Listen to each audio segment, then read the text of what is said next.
Thank you very much for coming out today. We're really excited as a football club through all of our staff and players, but also our members, because without them, these sort of things wouldn't be made possible. And obviously, we're very proud of the partnership that we have with the Alana Madeline Foundation. So today, I'd love to present Sarah our cheque of $212,000 for this year. Which was obviously an amazing feat given the challenges that we've all faced through COVID.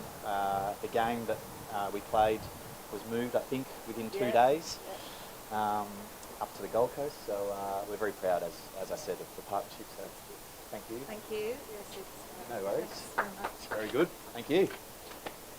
So look, on behalf of everybody at Alana and Madeline Foundation, I just want to say how special the Richmond Football Club is. This is a 12-year partnership, and through that partnership we've raised over $1.5 million for young people at risk, young people who have experienced extreme violence and trauma, and all of the funds that the 105,000 Tiger Army contribute with the Richmond Football Club go towards helping children heal and recover from that crippling trauma. So, from the bottom of my heart, thank you. You are marvellous. It's not my doing. Here's to the cup in the next season. So, thank you very much. Fantastic. Trent, welcome back. Thanks. You're still feeling, I suppose, the roles of captain doing this sort of thing, but what is it like for you coming back indoors without that burden anymore? Yeah, I mean, I suppose I never saw it as a burden. It was more a responsibility. I'm really excited about what it looks like for me personally, but also just what it looks like for the footy club.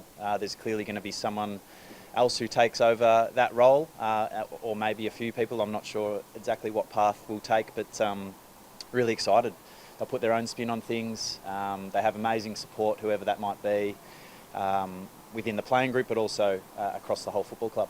How much to say were you having that, and more onto that? Is it voted by the group, or is it more a decision by the owner? Well, we always have a vote, so I'd say there'll be player input from a voting point of view, but also senior management, coaching staff. It needs to be the right fit for the footy club, and I don't know how much say I'll have in it. I think my time as making any form of decision is come to an end, but I'll be supportive to whoever it is that ends up in that role, and allow them to flourish and put their own spin on things. So do you think you'll say we'll have a bit more weight because you have been in the role for so long and know what it does take? So do you expect the coaches and staff to really lean on you? I'm not sure. You probably have to ask Dimmer and the coaching staff whether that is.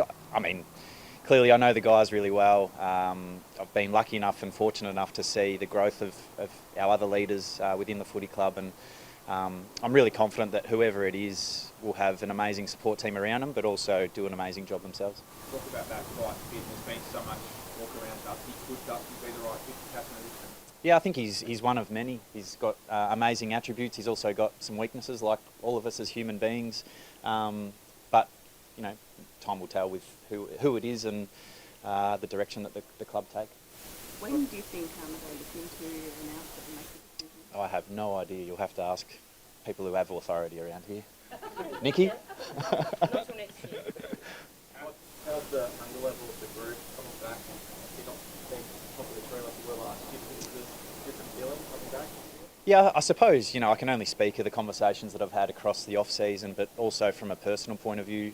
Watching finals this year was weird because I'm not a huge watcher of footy, but the final series definitely was something that I tuned into this season. And, for me personally, the fire in the belly really reignited through that time and kick-started my off-season in a really positive way.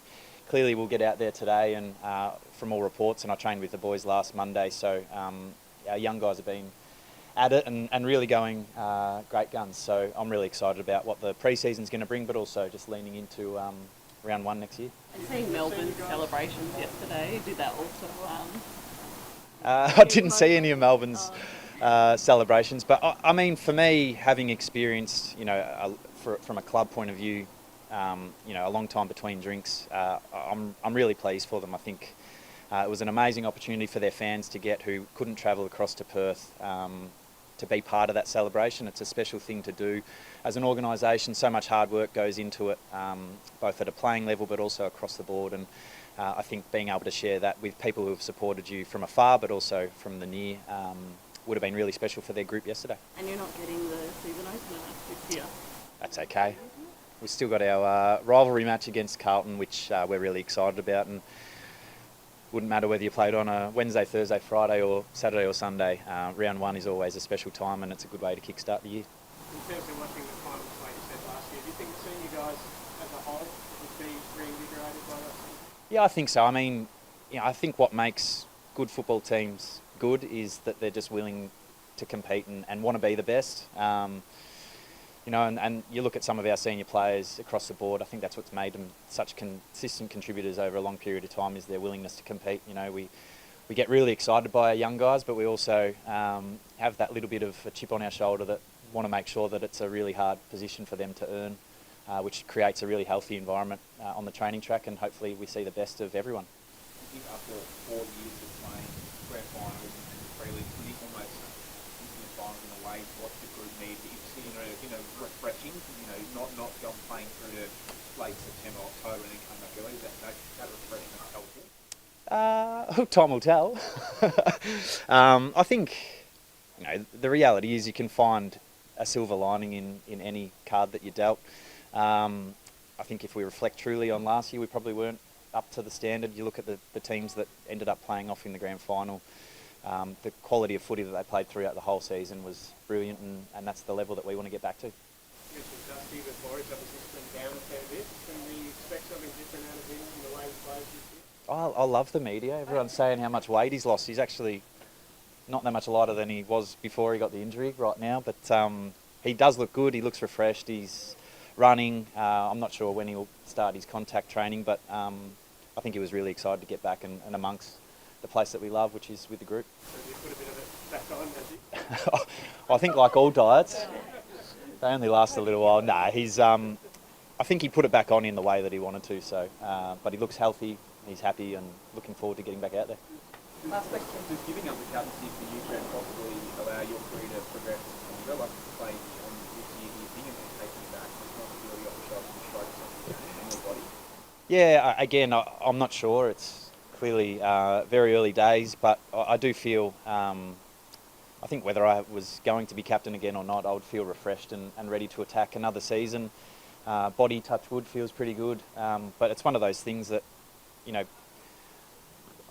I would like to think that we'll have honest conversations about the way that I'm contributing to the team, and if I don't feel as though I'm contributing as much as other players, that's when we'll make a decision that it's time to give it up. But still, I think I've still got plenty of good footy to play.